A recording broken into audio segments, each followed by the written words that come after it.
Bona tarda a tothom. Benvinguts a aquesta nova edició dels debats d'educació. Primerament els que ens acompanyeu en aquest auditori, però també els que ho feu, que sou molts també, a través de vídeo streaming. Per començar, com sempre, hem d'agrair al MACBA la seva col·laboració en aquesta iniciativa. Sempre ens permet gaudir d'aquest auditori en aquest lloc privilegiat de la ciutat i, a banda, facilita també l'enregistrament, la qual cosa és molt material que després podem posar a disposició de tots plegats a través de la web del projecte. Debats d'Educació és una iniciativa de la Fundació Jaume Bofill i dels Estudis de Psicologia i Ciències de l'Educació de la Universitat Oberta de Catalunya.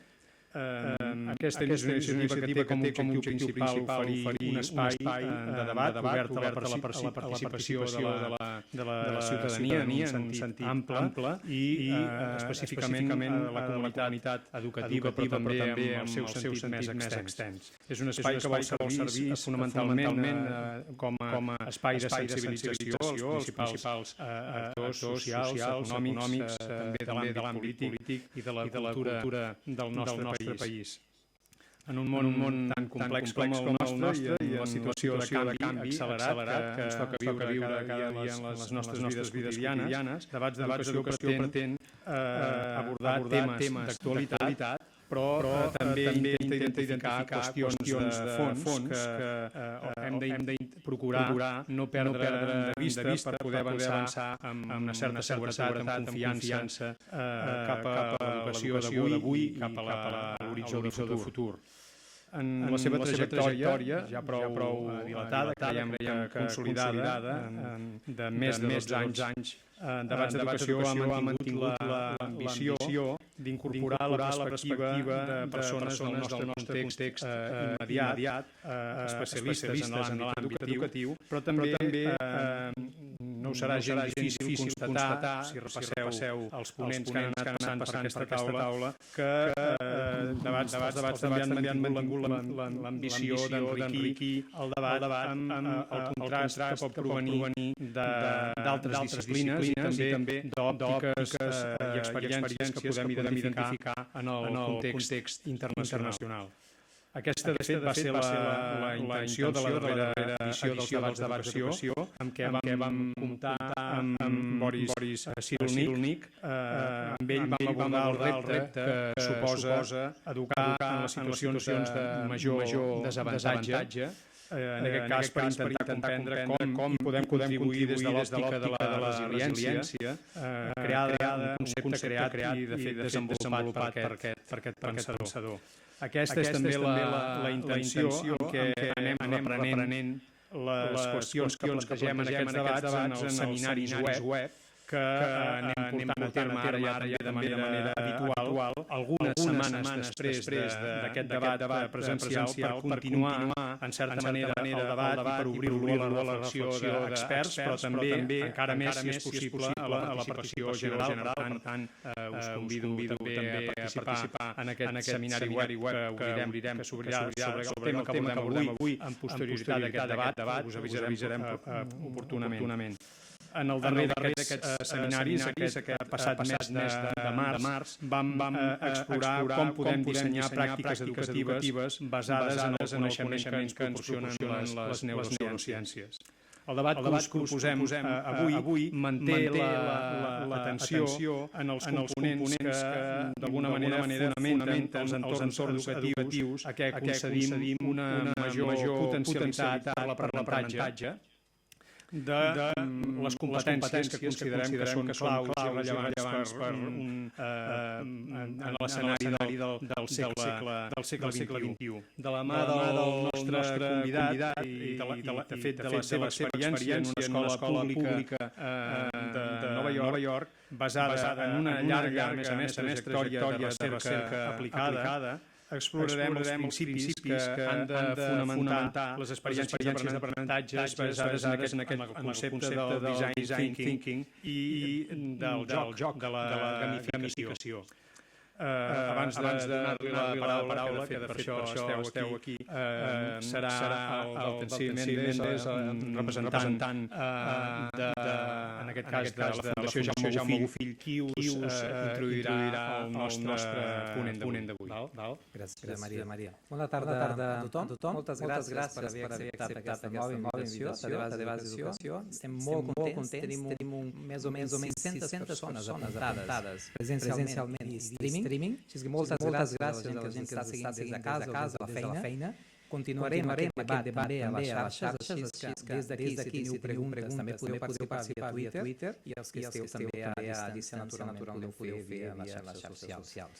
Doncs, molt breument, presentem el Ross Flatt. És un honor realment tenir la seva presència i participació en aquest debat d'educació. Ell és dissenyador de solucions didàctiques de l'Institut of Play, que ens parlarà d'aquest institut, què és això. I també és responsable de models didàctics d'una escola pública que es diu Aquest, que és una escola pública que és creada de zero, tenint en compte incorporant aquest design thinking i aquesta gamificació. Per això ens ha interessat moltíssim aquesta proposta, perquè tenim coneixements a casa nostra de diferents escoles i centres que fan servir aquesta metodologia, però ens interessava aquesta mirada des d'un centre, crear des de zero i amb aquesta metodologia funcionant plenament. Doncs ell té experiència, més de 12 anys treballant com professor, ha exercit la docència en matèries com història, més globals, sociologia, diferents escoles de Nova York i New Jersey.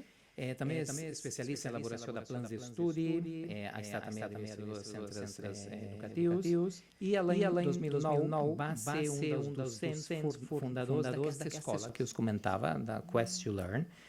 I ara mateix està treballant a l'Institut of Play fent formació de formadors, o sigui, treballa en la formació del professorat, incorporant aquestes metodologies.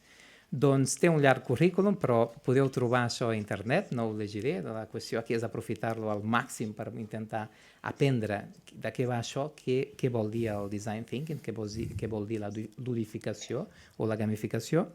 Però només agrair al Consolat General dels Estats Units a Barcelona, qui és qui va convidar inicialment el Ross i molt amablement ens va cedir aquesta possibilitat, ens va fer possible aquesta jornada.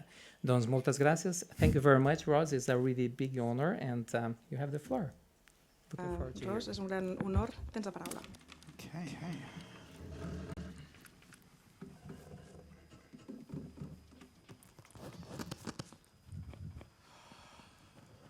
All right, so welcome everybody, and thank you so much for having me. Coming to Barcelona this weekend has honestly been a highlight of my entire career. The teachers, the principals, the school leaders, officials who are just so dedicated to revolutionizing education, not just here in Catalonia, but in the world, has been incredibly inspiring to me. So I've gotten to work with teachers and school leaders and universities in a few ways this weekend, and I am just really honored to be here and join you guys. So, as was said before, my name is Ross Flatt. I am the lead learning designer at a not-for-profit organization called the Institute of Play. The Institute of Play is an organization in New York City. I'm going to tell you a little bit more about what we do. And in today's presentation, I'm going to talk about three things, really. First, what is game-like learning and how does design thinking relate to it? Second, I'm going to tell you not just what it is, but where you can see this model in action at a school called Quest to Learn, and in other programs throughout the United States and the world that the Institute of Play helps run. And third, we're going to talk about some specific pedagogical methodologies, ways that you can use game-like learning and design thinking in classrooms today, because it's, you can really talk about this stuff and theorize and debate, but what's really important is what's actually happening and what we can do. Now, before we start, I have a little assignment for you. Everybody should have received a piece of paper and a pen. I apologize, I can't write in Catalonian, But I'm going to ask you guys to follow these instructions and I'll read them. There is a rule though. You are not allowed to show anybody else what you are drawing. No peeking. Okay? When you're finished, you're going to fold your paper and just put it to the side. We'll use it in about 20 to 30 minutes. So first, draw a triangle. And really try to follow my instructions as best you can. Unfortunately, I won't be able to answer any questions. Draw some circles. Ara dibuixeu alguns cercles.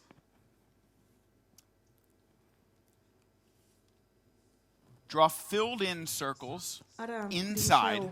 A dins altres cercles. Above each, draw an upside-down A sobre de V. cadascun d'ells dibuixeu una V baixa del revés. Above, A sobre draw a bunch of straight lines. dibuixeu un conjunt de línies rectes. Then draw a rectangle below the I ara triangle. dibuixeu un rectangle a sota del triangle. So one more time. Repetim. Draw a triangle. Primer dibuixeu un triangle, Draw some circles. després dibuixeu alguns Draw filled-in cercles, circles inside. després dibuixeu cercles de Above dins, each, draw an upside-down al V. damunt de cadascun una V baixa girada al Above, revés, draw a bunch of straight al damunt lines. una sèrie de línies Draw a rectangle rectes below the triangle. i dibuixeu un rectangle a sota del triangle. When you're finished, you can just fold Quan your hagueu paper, put it to acabat, the side. I'll dobleu give you el another paper, el poseu a 10 banda seconds to finish i up, and us we'll come back to deixaré it. 10 segons més perquè acabeu. I promise I won't be collecting this and grading it at the end. Us prometo que no ho recolliré al final i no posaré cap nota. So, Molt bé. my talk today is all about La ponència game-like avui learning, and it's impossible consisteix to talk en about games l'aprenentatge unless we lúdic. talk about play. I és My question to you is, impossible parlar de jocs sense that I parlar want you del to think fet de about jugar. is, what does I el play que vull que mean penseu to ara you? és què vol dir What el does it joc per a mean to vosaltres? Què vol dir jugar and per more vosaltres? importantly, I, when encara més important was que the això, last quan time ha that you estat played? la darrera vegada que heu jugat? Some of you might have Alguns de been on the subway vosaltres today playing a game on your pot ser phones. que avui Others al might metro play hagueu board games jugat at home with your amb el kids or telèfon, o potser with your jugueu a casa amb els vostres with your fills i spouse. filles, Some of you o might amb be in la some vostra sort of a parella, sports o league, like pot a ser que soccer league or a alguns volleyball league or trieu something like algun that. esport, Play voleibol, encompasses futbol, all of these i things. jugueu a Play aquest isn't esport. just limited Jugar to inclou tot això. El joc video no només games es or to limita an als actual game. videojocs Play is o what a we un do when joc we're not concret. Jugar és concerned el que with fem our quan no everyday estem survival. We do it preocupats for amb la enjoyment, nostra and supervivència play is essential diària. to És who quelcom we que are. fem per gaudir. Now, if you can't answer that second question, Si when was the last time podeu you respondre played, aquesta segona pregunta, quina you're és in la luck la today. darrera vegada que Because heu we are about to play. jugat? We're not going to use the Bé, paper I just avui jugarem.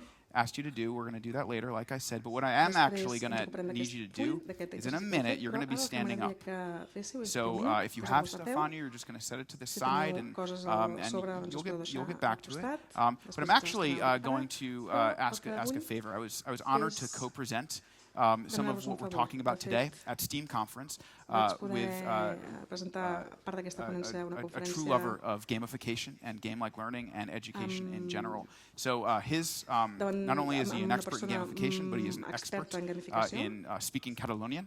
So I'm going to invite my friend Paco Nadia to come up and explain what we're about to do. Company Paco, que expliqui què farem. Sí? Sí? Molt bé. Doncs molt bé, moltes gràcies per l'oportunitat de repetir aquesta experiència. Jugarem un joc que és molt senzill, em sembla que el coneix tothom, que és pedra, paper, tisores. El coneixeu? Sí. Molt bé. Els que repetiu de l'Steam Conference, aquí ara teniu l'opció de revenja. D'acord? Els que jugueu a casa, si sou colla, també podeu jugar. Llavors, quan us diguem, us aixecareu tots, encara no un moment, i buscareu la persona que tingueu més a prop vostre i fareu una partida de pedra, paper, tisores. Per exemple, sí? 1, 2, 3, paper, tisores, 1, 2, 3. 1, 2, 3, pedra, paper, tisores, 1, 2, 3. Molt bé. That's the second time I won. En Ross m'ha guanyat, per tant jo m'asseuria. Clac. Sí? Però com que en Ross m'ha guanyat, jo l'animaria. Ross. I en Ross aixecaria amb l'altra mà un dit dient he guanyat una ronda. Per tant, els que segueixen, els que han guanyat segueixen drets, els altres asseguts. I Els que estan drets busquen una persona a prop seu que tingui el mateix nombre de dits aixecats, que vol dir les mateixes partides. Pot ser una més, una menys, però que ningú s'escaquegi i s'espera l'última ronda després per guanyar. Aneu buscant aquesta persona i seguiu jugant. 1, 2, 3, ja, els que perden s'asseuen, els que guanyen ja tindran 2 i així anem seguint. El que podem fer és anar avançant els que van guanyant cap al passadís central i d'aquella gent també els que van guanyant cap al passadís central. De manera que aquí al final ja arribarem a fer la gran final, que passaran aquí davant les dues persones que facin la final. Per tant, ens aixequem tots drets, sisplau. Si us sembla, comencem la primera ronda tots plegats. Esteu a punt, tothom? Va, teniu el contrincant? Comencem? Doncs va, 1, 2, 3, pedra, paper, tisores, 1, 2, 3, ja? Molt bé, i a partir d'aquí seguiu vosaltres. La gent que perd s'asseu.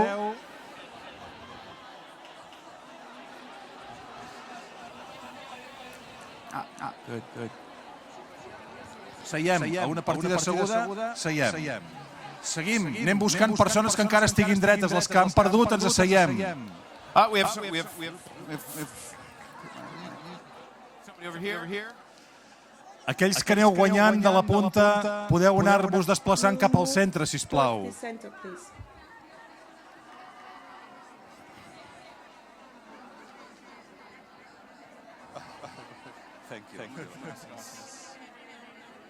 Molt bé, cada cop queda menys gent dreta. Se senten pocs ànims, se senten pocs crits d'ànims. En aquí, molt bé. Anem-nos acostant cap al mig. Allà encara som vius. No. Qui ha guanyat?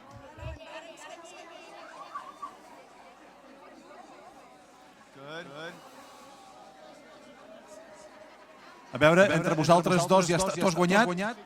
4, doncs vés venint cap aquí. Pots jugar amb ella, per exemple.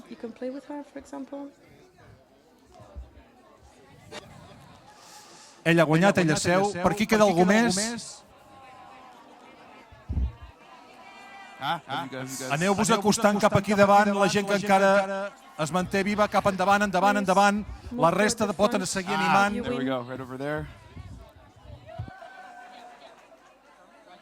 Guanyes tu, ell seu. Ens anem acostant cap aquí davant, sisplau. Ens anem acostant cap aquí davant. Molt bé. Endavant. Aquí hi ha un contrincant encara. Vinga, 4-5 està bé. Va.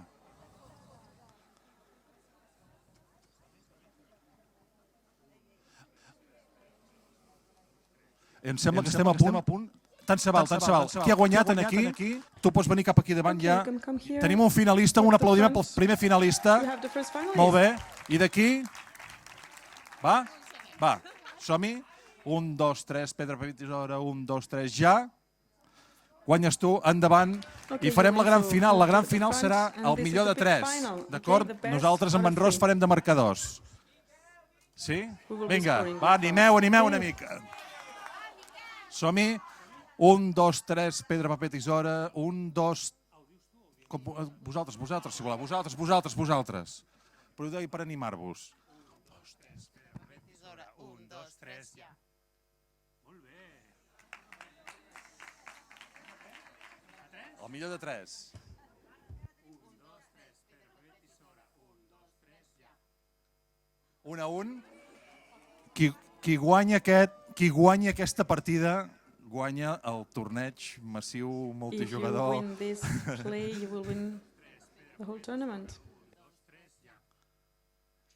I ha guanyat, que et dius? Melània. Doncs un gran aplaudiment per ella. Congratulations. Muchas gracias. Thank you so much. Moltes gràcies. Okay, so, Molt bé. when was the last time you played? Quina ha estat la darrera vegada que heu jugat? So, Per tant, I think we can penso que I think I can answer this question just ara by puc kind of looking respondre at a all of aquesta you. pregunta mirant-vos How a did tots i a play totes. transform the space that we're in right Com now?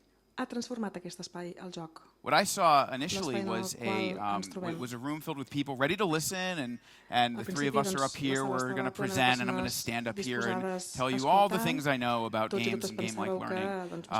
But play immediately changed the space that we're in. Instead of somebody being up here, and everybody being down here, we became a community.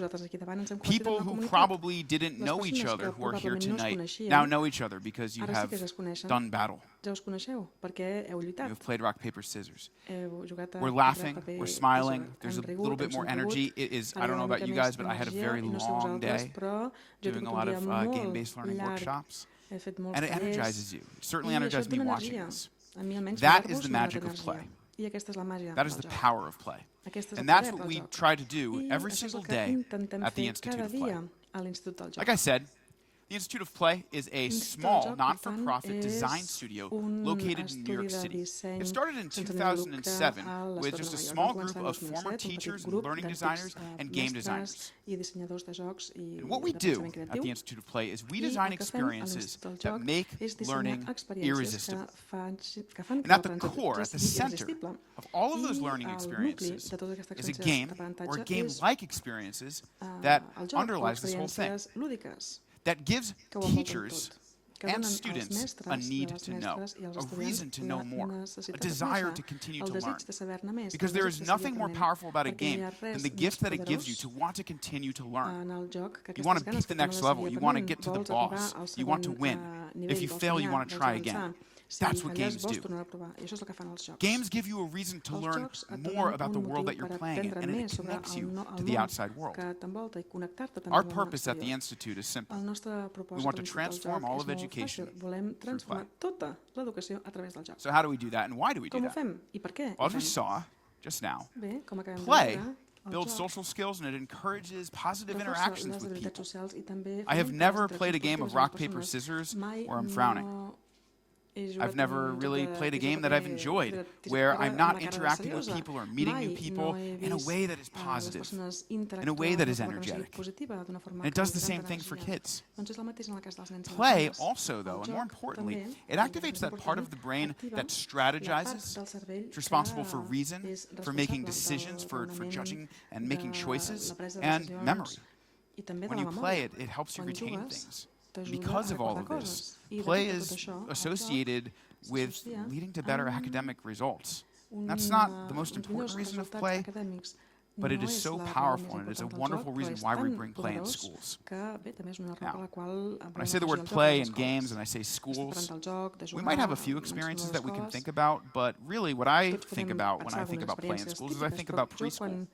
When I was in preschool, my favorite thing to do was to step into a role, to play pretend. I pretended that I was a chef or a policeman or a superhero or a doctor, and it made me embody and take on that role and really try to live that. More importantly, it made me want to know more about that role. Know more about that world. When I was in preschool, I had to play with others and learn to share and learn to cooperate, learn to communicate and express what I wanted without getting in trouble and without making enemies. All of these things happen in preschool, and it is this amazing source of energy and excitement. And then we send our kids to first grade and second grade and third grade, and they sit in rows, and they listen to the teacher talk at them, and they read textbooks and they write things down, and all of a sudden that play goes away. And I don't know why we're teaching that way. Because when those preschoolers grow up, the jobs that they're looking for are jobs that require leadership, the ability to work in a team, technical and communication skills, the willingness to take initiative, the ability to be flexible and adaptable, the ability to have interpersonal skills and relate to each other, the ability to be creative and plan. Nowhere here do you see the ability to memorize every historical date, or to know that 2 + 2 = 4, or to know every step of the scientific method. All of those things are very important. I was a social studies teacher for many years. History is very important and enriching to me. But it's important to me when I can connect with it, and I can experience it, and I can live it in a way that is meaningful and enriching. And that's what play can help activate.